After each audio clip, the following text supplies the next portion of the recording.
Assalamualaikum warahmatullahi wabarakatuh. Kami dari kelompok 4 akan mempresentasikan sistem informasi penjualan seragam PDL Satpam pada toko Kirana di Bogor. Sebelumnya, saya akan memperkenalkan anggota kelompok.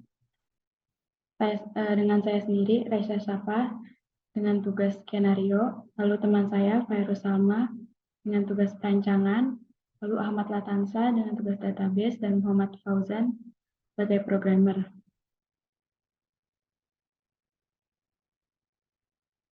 Pertama, aliran dan metode yang kami pilih.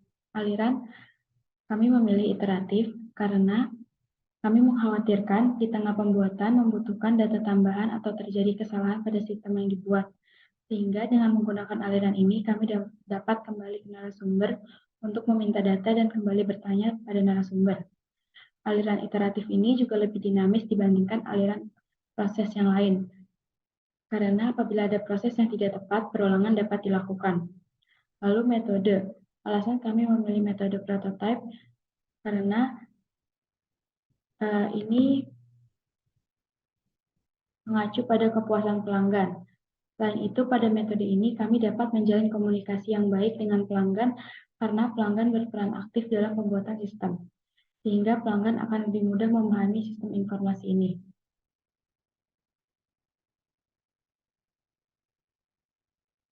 Selanjutnya, APL.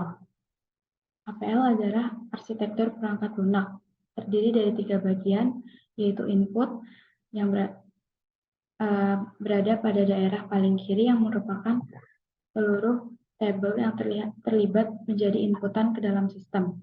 Lalu output berada di daerah paling kanan yang merupakan seluruh informasi atau laporan yang ditampilkan oleh sistem.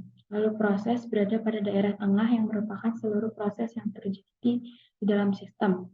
Proses terbagi menjadi 2 bagian, yaitu manajemen user dan sistem. Sistem lalu terbagi menjadi 2 kelompok, yaitu kelompok master dan kelompok transaksi.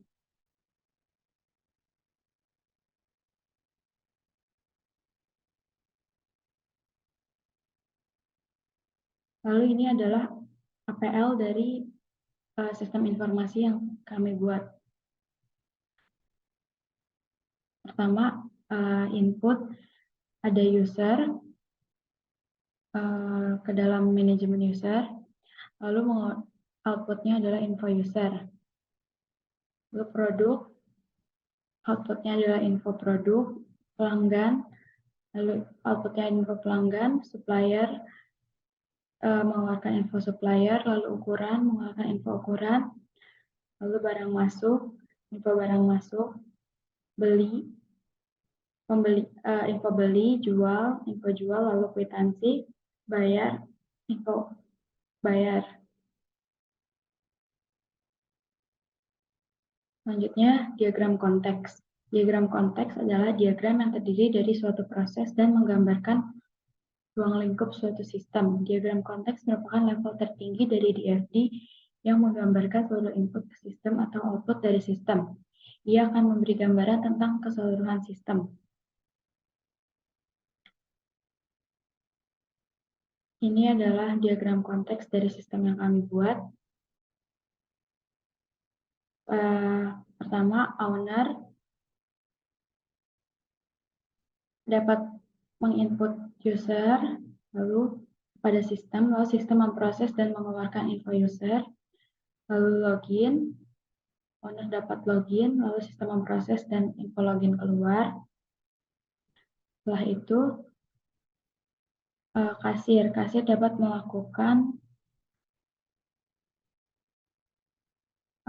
login, lalu sistem memberikan info login, kasir menginput barang keluar, lalu sistem memberikan informasi stok.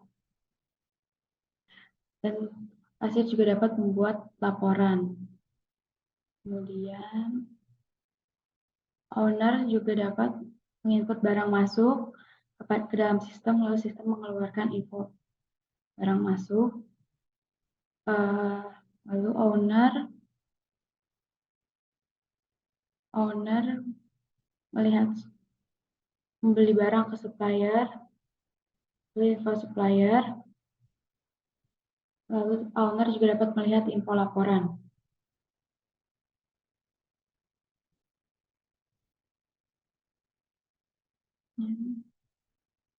ERD atau Entity Relation Diagram.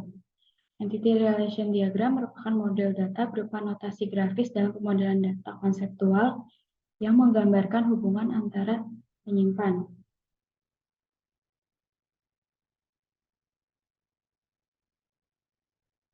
Ini ada ERD dari sistem informasi yang kami buat. Pertama, pelanggan melihat stok, lalu jika stok ada, mencari produk, setelah ada produk, mencari ukuran, lalu melakukan pembayaran, dan mengkonfirmasi pembayaran, lalu barang keluar. Jika stok habis, pelanggan mengkonfirmasi kepada user atau kasir, lalu melakukan pembelian ke supplier, lalu menerima informasi barang masuk, lalu membuat laporan. Selanjutnya akan dilanjutkan oleh teman saya, Jidan.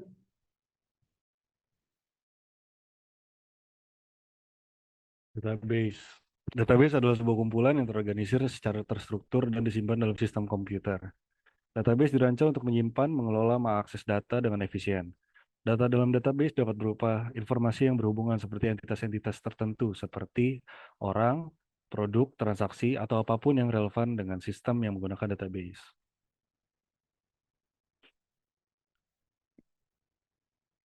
Oke, di database ini saya sudah membuat beberapa table, yaitu ada table jual, user, pelanggan, ukuran, produk, bayar, pembelian ke supplier, barang masuk, barang keluar, dan stok.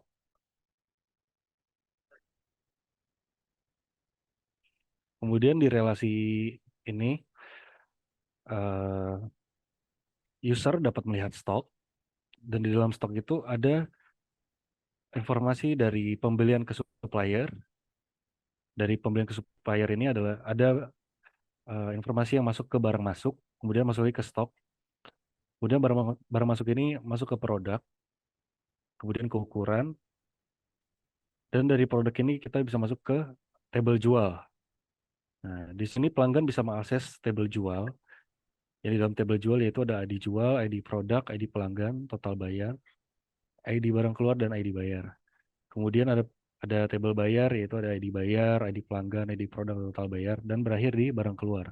Di barang keluar ini ujung-ujungnya ID barang keluar ini akan kembali lagi ke dalam stok. Seperti itu.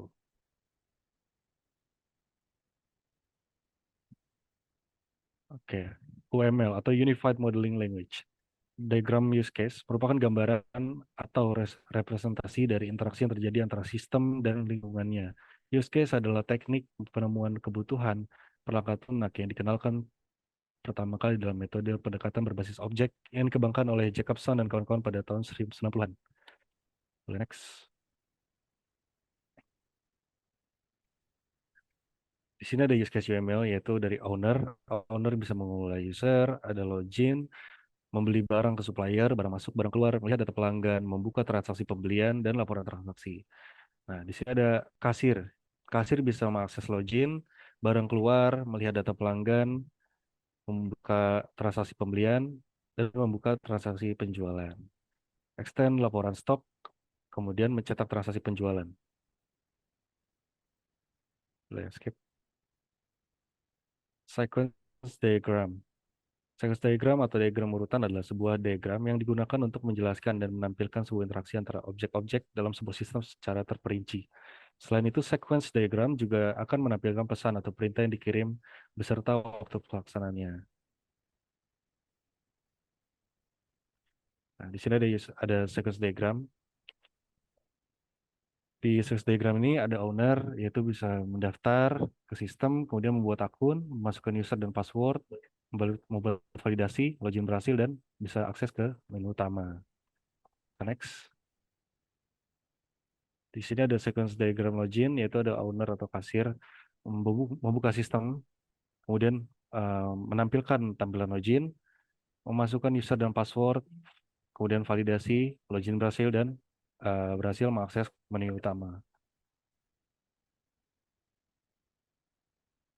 Kemudian sequence diagram data pelanggan. Sequence data pelanggan ini adalah dari owner atau kasir, dia memilih menu pelanggan ke sistem, kemudian menampilkan halaman data pelanggan, pilih tambah pelanggan, menginput data pelanggan, memvalidasi data, dan menyimpan pada database. Baiklah, Oke. berikut adalah Kemudian sequence diagram pembelian ke supplier. Sequence diagram pembelian ke supplier dapat berupa owner dengan sistem. Owner akan mengecek stok ke sistem, sistem akan menampilkan jumlah stok, lalu owner akan memilih menu supplier, sistem akan menampilkan form pembelian stok, lalu sistem akan menginput data menampilkan form pembelian stok, owner akan menginput data pembelian stok, dan sistem menyimpan data tersebut. Pada sequence diagram transaksi, owner atau kasir dapat memilih menu transaksi, lalu sistem akan menampilkan menu transaksi tersebut. eh, Owner atau kasir akan memilih menambahkan transaksi, lalu sistem akan menampilkan form transaksi. Owner atau kasir akan menginput data transaksi dan sistem akan menyimpan data tersebut. Pada sequence diagram barang keluar, owner atau kasir akan menginput data barang yang akan dibeli oleh pelanggan. Lalu sistem akan memvalidasi barang tersebut, lalu sistem akan memproses transaksi dan menghitung total, menyimpan data, dan juga mencetak struk. Sequence diagram laporan. Owner akan memilih laporan, lalu sistem akan menampilkan halaman laporan, lalu owner akan mengklik laporan, sistem akan mencetak laporan tersebut. Baiklah, berikut adalah activity diagram. Apa itu activity diagram? Diagram aktivitas adalah bentuk visual dari alir kerja yang berisi aktivitas dan tindakan yang juga dapat berisi pilihan, pengulangan, dan konsurensi dalam Unified Modeling Language. Diagram aktivitas dibuat untuk menjelaskan aktivitas komputer maupun alur aktivitas dalam organisasi. Berikut adalah activity diagram user. Seperti sama sebelumnya, sequence diagram, owner akan mendaftar pada sistem. Sistem akan membuat akun, lalu owner akan memasukkan username dan password, lalu owner akan mengklik login. Sistem akan memvalidasi apakah berhasil. Jika tidak, maka pesan error lalu kembali ke memasukkan username dan password. Tapi jika sistem berhasil, maka sistem akan menampilkan login berhasil dan masuk ke dalam menu utama. Berikutnya ada activity diagram login. Owner akan membuka sistem, lalu sistem akan menampilkan login. Owner akan memasukkan username dan password, lalu mengklik login. Sistem akan memvalidasi. Jika tidak berhasil, akan kembali ke menu utama dengan menampilkan pesan error. Tapi jika berhasil, akan menampilkan login berhasil, lalu masuk ke dalam menu utama. Di sini dapat kita lihat activity diagram pembelian stok ke supplier. Owner dapat mengecek stok, lalu sistem akan menampilkan jumlah stok kepada owner. Owner akan memilih menu supplier, lalu sistem akan menampilkan form pembelian stok. Owner akan menginput data pembelian stok, lalu sistem akan menyimpan data tersebut. Selanjutnya akan dilanjutkan oleh teman kami Muhammad Fauzan.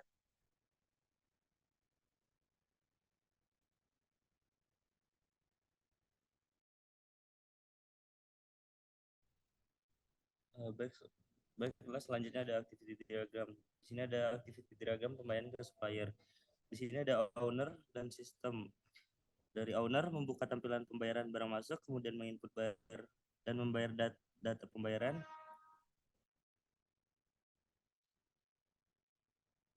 Di sini sebelum buka tampil pembayaran, dia dari sistem akan menampilkan tampilan jumlah harga barang masuk. Kalau terus dari menginput dan membayar data pembayaran, kemudian dari sistem akan menampilkan mencetak pembayaran, kemudian data tersimpan. Next.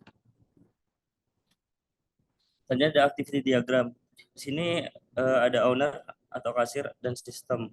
Di sini pertama owner menginput data barang yang dibeli oleh pelanggan, kemudian dia validasi data barang apabila berhasil, kemudian akan lanjut. Apabila tidak berhasil, dia akan menginput barang lagi.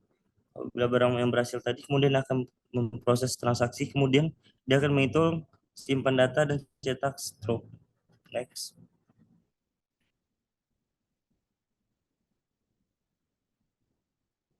Kemudian ada activity diagram pembayaran supplier. Di sini ada owner dan sistem. Dari owner akan buka tampilan pembayaran barang masuk, terus dia menuju sistem, menampilkan tampilan jumlah harga barang yang masuk dari owner. Dari membuka tampilan dia akan menuju menginput dan bayar data pembayaran, kemudian mencetak waktu pembayaran dan data tersimpan. Next. Selanjutnya ada activity diagram transaksi. Di sini yang terlibat ada owner atau kasir atau sistem. Pertama dari owner dia pilih menu transaksi, kemudian menuju sistem menampilkan menu transaksi. Dari owner tadi setelah pilih menu transaksi dia akan melanjutkan pilih tambah data transaksi, kemudian dari sistem akan menampilkan from transaksi, kemudian akan kembali ke owner atau kasir, dia akan menginput data transaksi, kemudian ke sistem dia akan menyimpan data. Selanjutnya ada activity diagram laporan. Sini terlibat ada owner dan sistem. Dari owner pilih menu laporan, kemudian dari sistem menampilkan halaman laporan.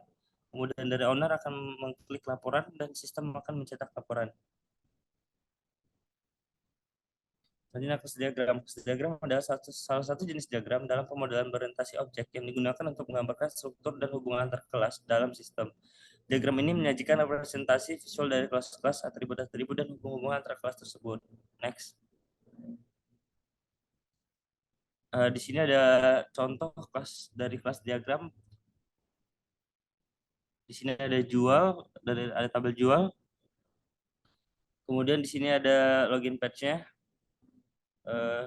Bisa di close, saya akan menampilkan codingan dari login page-nya.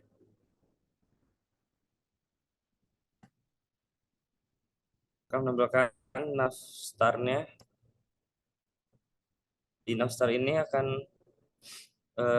menampilkan dari style background, kemudian dari brandnya, produk page-nya, kemudian di sini ada logo toko. Dari halaman logo toko ini, di sini ada style, ada font family, Al Mesiri, sans serif, font week-nya 400. Di sini toko kirana. Kemudian di sini dia akan menutup halaman and logo, dan dia akan menutup and nav.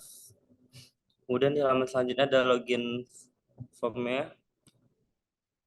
Di sini ada div ID, main wrapper, masukkan kelas yaitu container confirm. Kemudian dari div class, dari H3 kelas kemudian text stem.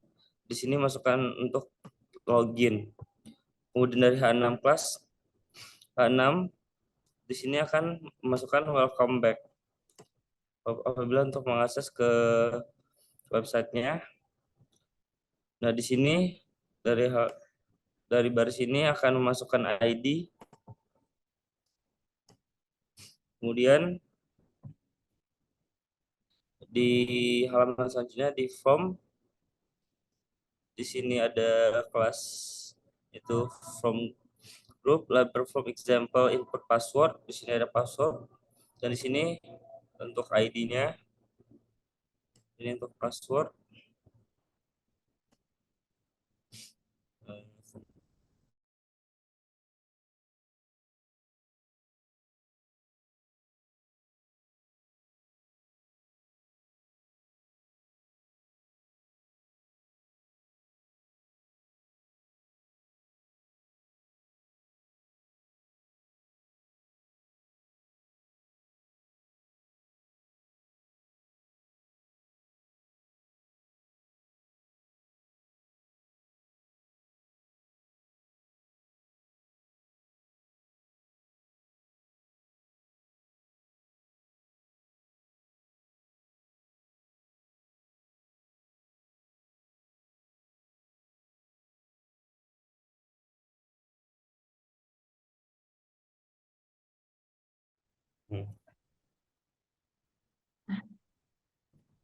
Baiklah, di sini saya akan menampilkan codingan dan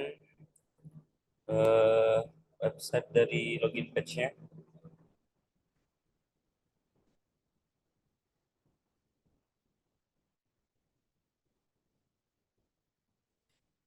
Nah, di sini menampilkan nama toko, itu toko kirana. Kemudian di sini ada login. dari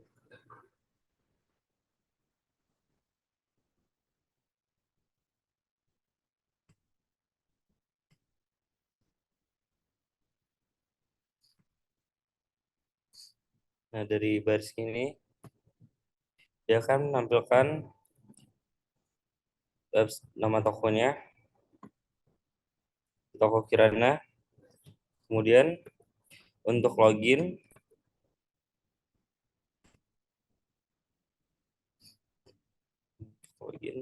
di sini diterapkan di baris ke-42.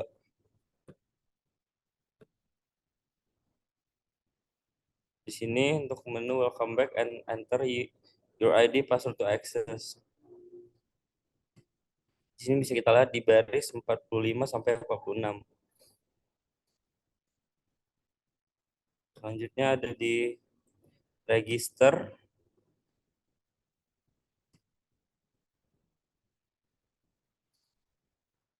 Untuk register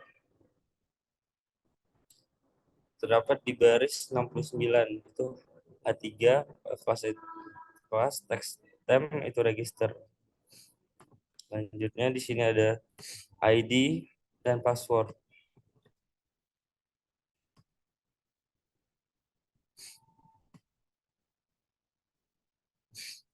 Di sini dimulai dari baris 50 sampai baris 57. Di sini untuk menambahkan ID dan password. Kemudian login forgot password.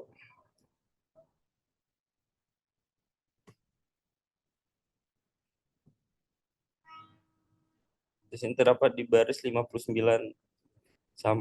sampai dengan 60.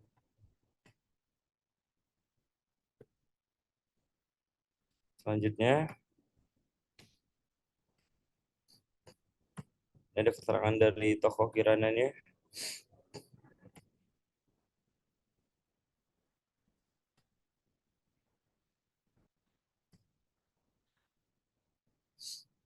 Di sini dari keterangan toko kirana itu ada dari baris 97 sampai dengan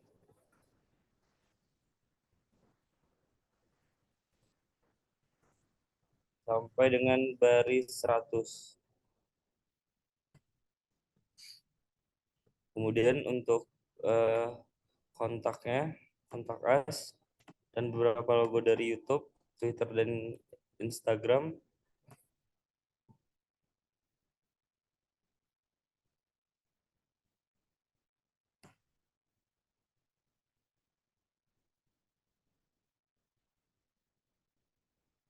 Di sini terdapat di baris 103 sampai dengan baris 115. Baiklah, hanya itu yang dapat saya presentasikan. Bila ada kesalahan, saya mohon maaf. Saya tutup. Assalamualaikum warahmatullahi wabarakatuh.